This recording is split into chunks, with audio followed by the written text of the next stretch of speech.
You walk under the scorching sun. The leather strap cuts into your shoulders, dust sticks to your legs, and ahead there are still 200 days of journey. In your stomach there is emptiness and only the bitter taste of vinegar on your tongue. At this moment a question arises. What did the people eat who marched 50 kilometers a day, carrying armor, weapons, and the future of the entire empire? And most importantly, how did they survive when there were no markets, no fields, no houses with supplies around? We will find the answers in the sources themselves, but the main revelation awaits at the end. What seems to us today like hunger and torment, for the Roman soldier became the main weapon of his will. Historians write that a legionnaire received about 800 grams of grain per day on campaign. This was not ready bread, but dry grains that the soldier was obliged to grind and bake himself. Polybius mentioned this as the main feature of discipline. The warrior had to not only fight, but also feed himself with his own hands. And it was from this grain that a rough flatbread was baked, which became the basis of the ration. These flatbreads were called panis. But it's important to understand, this was not soft white bread, but a hard, almost stone-like crust that could be stored for weeks. Panis was a symbol of endurance, a piece of dry bread, as hard as the character of a legionnaire. The image is clear. Imagine a warrior who, after 20 kilometers of marching, sits by the fire in the evening, takes out a stone hand mill, grinds grain, kneads dough, and bakes his only dinner on the coals. His breath mixes with the smoke. His hands tremble from fatigue. But only after this does he earn the right to food. Bread and labor became inseparable. To prepare this bread, each soldier carried with him a metal or clay vessel and a small hand mill. The term used for such a campaign meal was mola. It was not light, up to 3 kilograms in weight, and so the soldier already carries not only weapons, armor, shield and cauldron, but also his small bread factory. Excavations of camps in Britain and Germany show charred grains, remains of millstones, fragments of ovens. All this confirms the words of ancient historians. Archaeology brings the picture to life, not just abstract bread, but blackened lumps of grain, as if baked by time. And in them you can see the trace of weary military life. But even bread was not enough. For taste and disinfection, soldiers mixed it with water and added an acid seasoning, vinegar. This liquid was called posca. This was not a drink in our understanding, but rather a remedy for thirst, a sharp, sour, burning taste that killed bacteria and gave an illusion of freshness in warm water. Drinking posca was like taking a gulp of fire, but it was precisely this that saved from diseases on the road. An important contrast. The Romans had no sweet drinks. They didn't even have wine in the usual sense, only vinegar diluted with water. For a modern person, this sounds like punishment. But it was precisely posca that kept the soldier on his feet, and therefore its taste for them was not a symbol of deprivation, but a symbol of life. Each sip of this acid solution reminded, you are part of the legion. You drink the same thing as your neighbor in formation. You are hungry and tired, just like him. In this unity of food and hardships, strength was born. And if today bread and vinegar are symbols of poverty for us, for the legionnaire, they were symbols of survival. But new trials awaited him ahead, and simple food became a heavy weapon of discipline. It was precisely this harsh ration that made Rome's army invincible. But what else did these people eat on campaign when bread and vinegar became insufficient?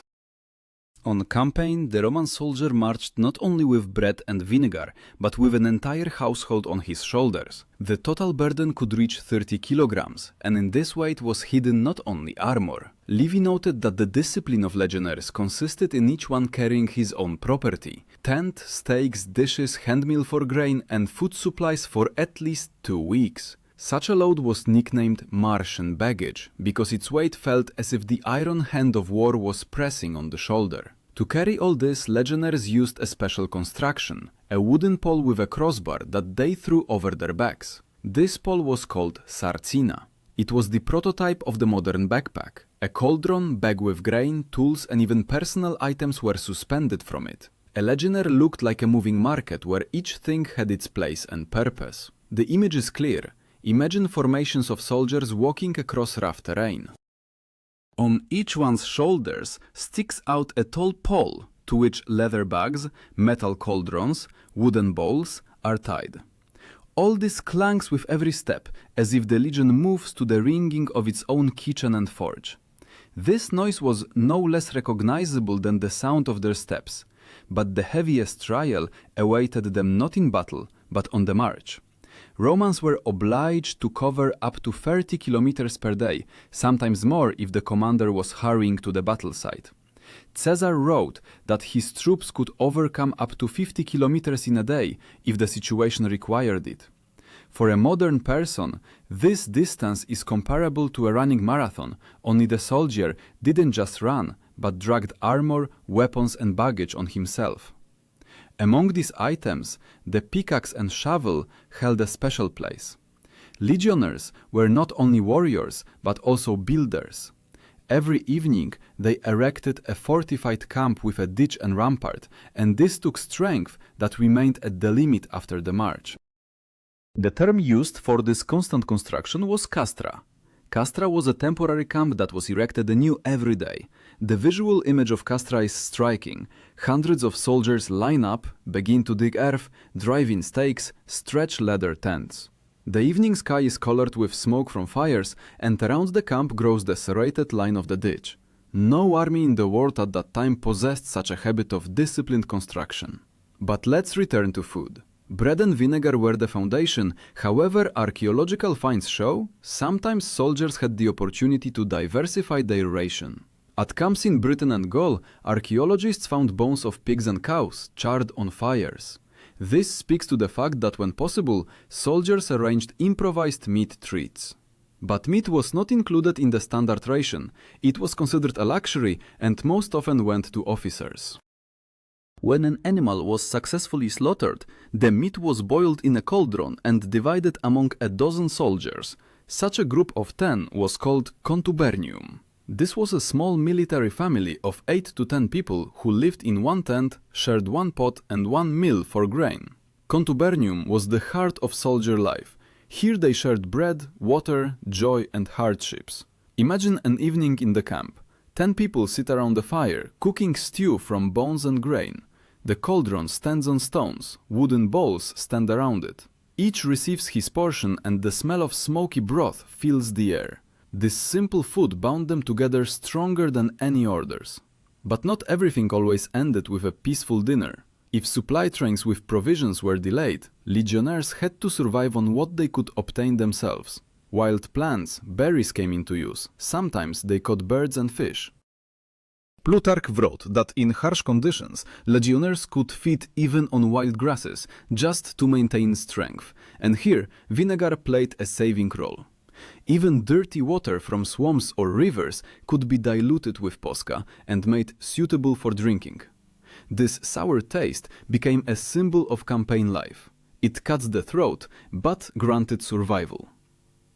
Every detail mattered. A piece of bread, a pinch of salt, a sip of sour liquid. And all this had to be obtained and carried on oneself. In conditions of a 200-day campaign, food turned not into pleasure, but into a constant trial. And precisely for this reason, when a soldier finished his dinner and lay down on the ground under a leather tent, he knew. Tomorrow he would face all the same things: bread, vinegar, march, and work.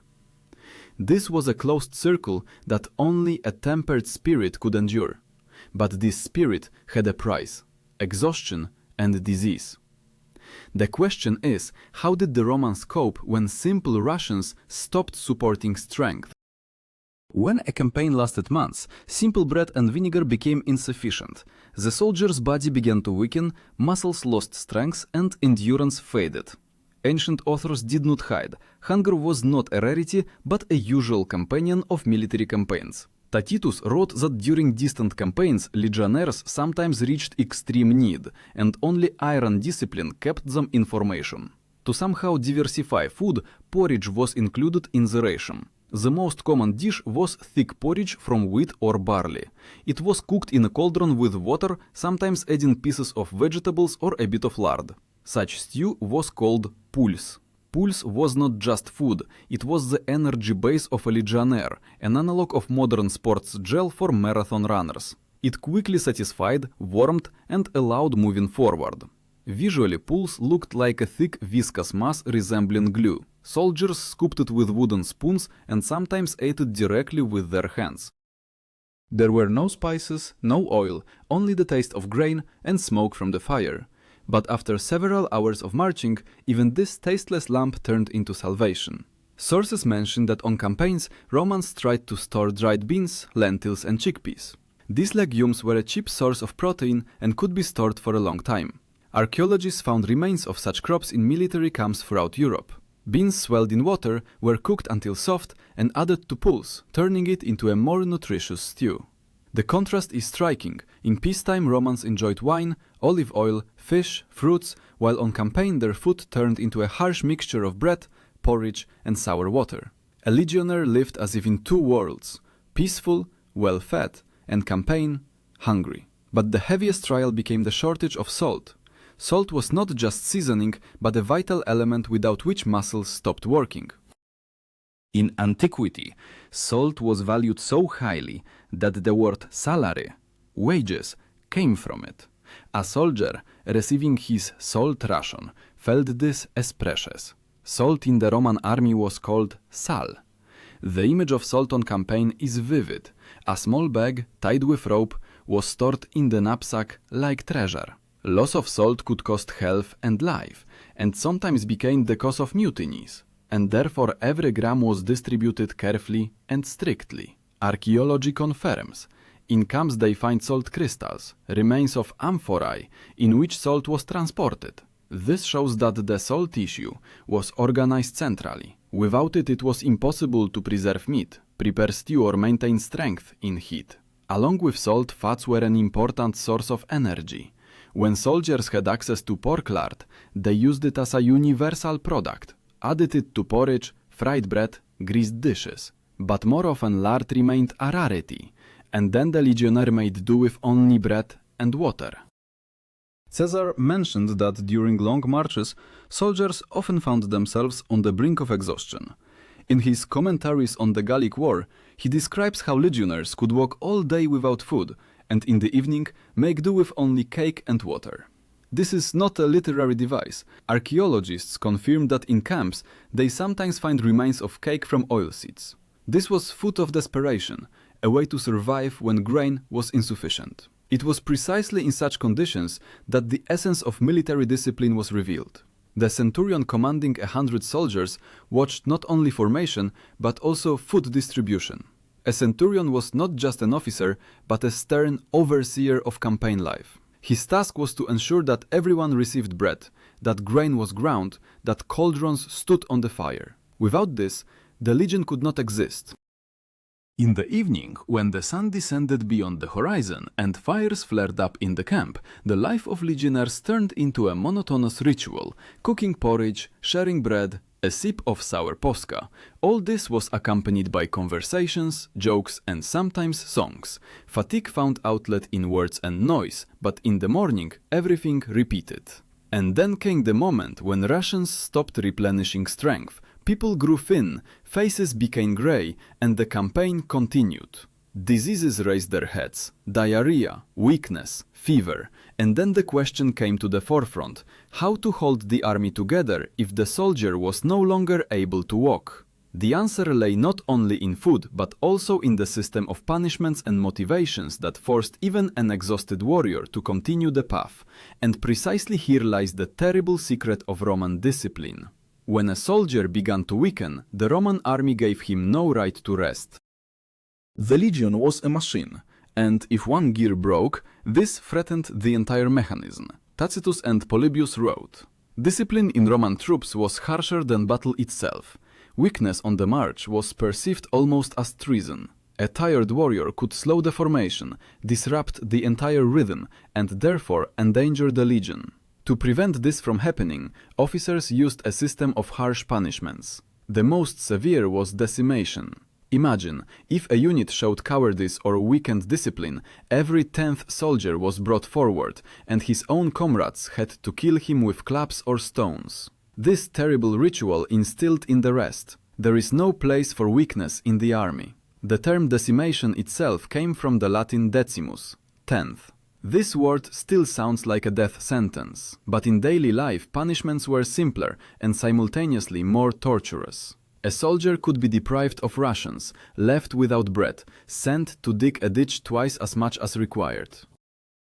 For an exhausted warrior, this was almost torture. The centurion, stern guardian of discipline, did not allow relaxation. His staff, vitis, was a symbol of power. A blow from the vitis could fall on anyone who hesitated or complained. The image of the vitis is terrible and simple: a thin stick from grapevine with which the commander beat his subordinates. Each blow was a reminder that the army does not forgive self-pity. A soldier, weakened by hunger, still got up and walked farther, because behind his back loomed not only death from the enemy, but also punishment from his own. But punishment was only one side. The other was collective support. Contubernium, the small group of comrades already mentioned, turned into family. If one fell ill, the rest shared food with him, helped carry baggage. Archaeological finds show many cauldrons found in camps have traces of repeated repairs. This means that things were cherished, shared, mended. A soldier lived not alone, but together, and in this community found strength to endure. However, even community did not always save. In the campaign against the Germans in the 1st century AD, legionnaires found themselves without provisions for several weeks. Tacitus wrote that people ate plant roots, grasses, even tree bark. For us, this sounds like a picture of survival in the wild, but for them, this was part of service. Warriors with weapons in hand, wrapped in bronze straps, turned into gatherers bent over the earth. Archaeology confirms these words. In places of ancient camps, they find remains of wild grasses ground together with grain. This means that soldiers mixed into bread everything they could find: leaves, stems, even wheat seeds. Flatbreads became even rougher and heavier, but remained food. And yet, in the most difficult moments, officers came to the rescue. A legate commanding an entire legion could order the release of reserve rations from the supply train. These reserves were stored in granaries and transported on wagons under guard. But the supply train did not always reach the troops in time. Roads were difficult, enemy attacks frequent, and then soldiers had only one option: continue walking and wait. In this survival system, the signal played a key role. The army had an order for giving commands with the help of a trumpet called tuba. This instrument, long and copper, sounded throughout the camp. At the tuba signal, soldiers rose, began marching, built castra. Even in exhaustion, they could not disobey. The tuba was not just music, it was the voice of discipline. Imagine this morning. Fog still hangs over the field, the body aches from hunger, the stomach is empty. But suddenly, the air is pierced by a copper sound. The soldier rises, takes his shield, puts on armor, picks up sarcina. There is no time for pity, no time for an extra breath. The sound of the trumpet tears a person from weakness and pushes him back into the army's rhythm. This is how Romans dealt with exhaustion: fear of punishment, support of comrades, rare rations from the supply train, and unceasing discipline. But ahead of each awaited the culmination of the campaign: battle. And precisely here the harsh rations and unbearable conditions became the decisive weapon. For a hungry, exhausted but hardened soldier could turn into a perfect fighting machine. And therefore the question sounded louder and louder: would these people have enough strength to endure not only the march, but also the enemy's strike? Battle for a Roman soldier was a continuation of the march. The same tired legs, the same empty stomach, only now to fatigue was added the rumble of weapons and the smell of blood. Polybius wrote that precisely the habit of hardships made a legionnaire steadfast in battle. Hunger and fatigue experienced on the march turned him into a hardened fighter for whom battle seemed just another trial. Before battle, the ration did not change. Bread and posca remained unchanged. Sometimes they issued dry grain to cook porridge right on the spot, if circumstances allowed. But more often, a soldier went into battle after a night on an empty stomach. This creates an image of an army that fights not on satiety, but on the inner fire of discipline. In the center of the field stood heavy infantry, compressed in ranks. They were called hastati in early times, and later simply legionnaires. They held shields, forming a dense line. Each soldier knew his endurance was not only his life, but also his neighbor's life. One's weakness opened a breach, and a breach could cost victory. Before battle, signals of trumpets and drums rang out. These sounds awakened even the most exhausted warriors. To hear them was like breathing in fury. In the rumble of copper and in the rhythm of beats was born readiness to go forward. Historians note that Romans created the rhythm of battle even before the fight began. This was a psychological blow capable of suppressing the enemy. On the battlefield, endurance developed by bread and porridge turned into a weapon. The enemy, unaccustomed to multi-day marches, tired faster. But Romans continued to stand, gripping shields and spears. Their bodies were used to deprivations, and precisely for this reason, they endured longer. The formation had special significance. When the enemy struck with arrows and stones, soldiers raised shields, forming a living roof. Such formation was called testudo, tortoise. Shields above, shields on the sides, solid bronze shell.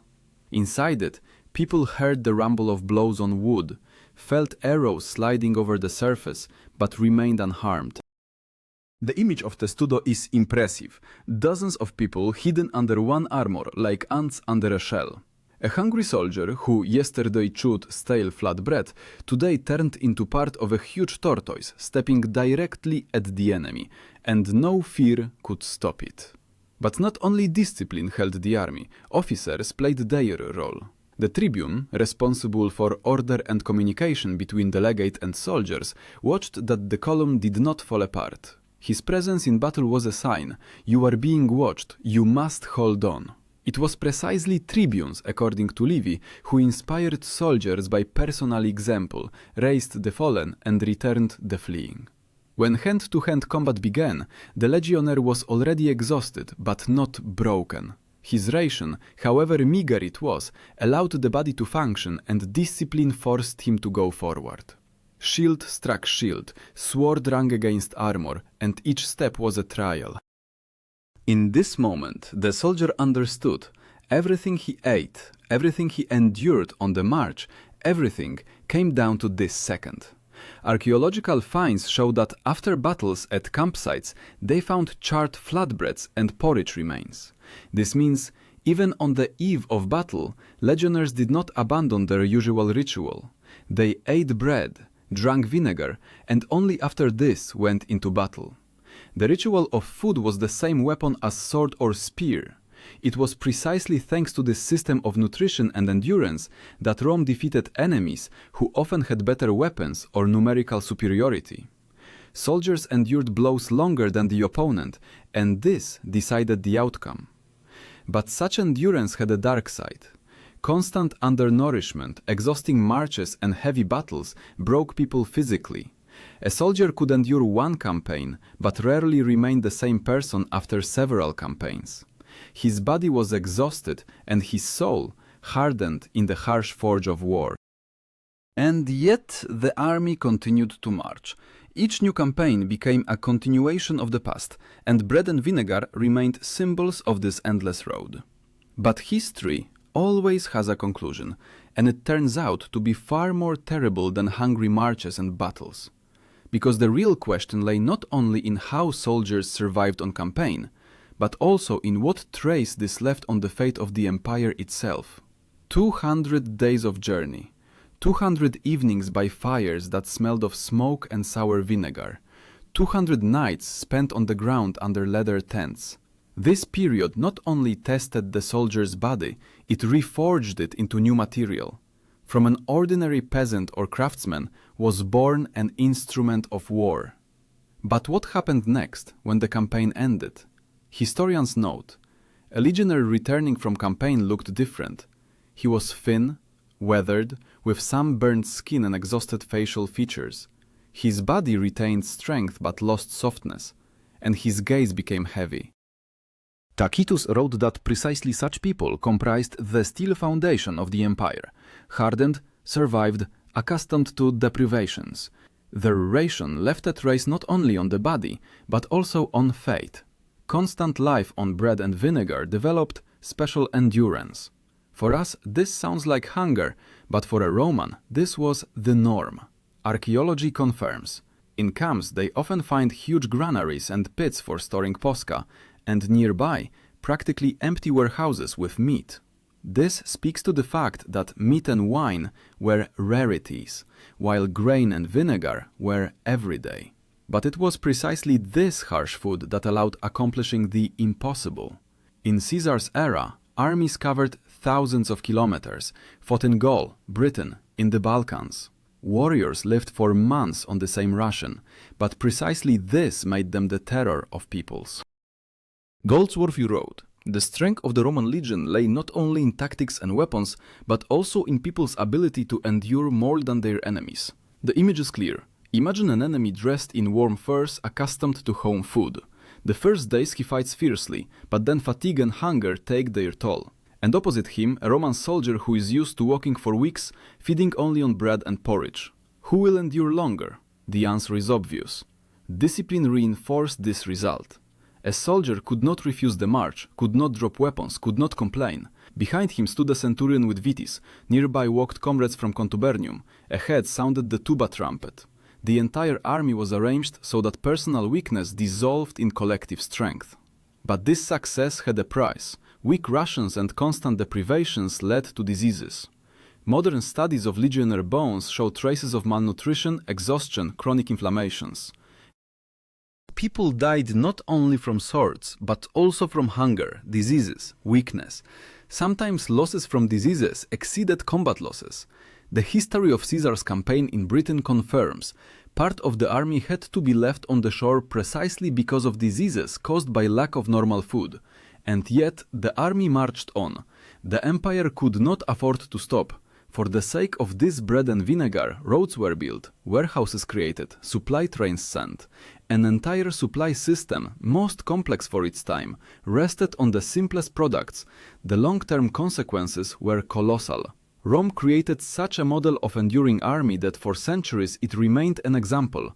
Even modern military historians acknowledge the idea of minimal but stable rations became the foundation of many future armies. Field rations in many countries even today consist of bread, porridge, dried products and sour drinks performing the role of posca. But the main result was not in organization and not in logistics. The main lesson was that the army was built on human endurance, on readiness to endure, on the ability to live where it seemed impossible to live. Precisely this turned the legion into an instrument for conquering the world. And so we return to the very beginning. The question sounded simple. What did Roman soldiers eat during 200 days on campaign? We know the answer. Bread and vinegar, sometimes beans and porridge, rarely meat. But the real meaning is different. These products were not food, but a test of strength of spirit, of steadfastness, of readiness to subordinate the body to discipline. And now the question for each of us. Could you yourself pass even one day in this formation? Could you eat hard bread, wash it down with sour water, and drag 30 kilograms of baggage, knowing that tomorrow would be the same? Could you endure 200 days that separate an ordinary person from a legionnaire? Roman soldiers proved a person is capable of surviving where it seems impossible. And precisely this readiness to endure made their army invincible and the empire itself eternal. In this harsh bread and vinegar was hidden the strength that changed the history of the world.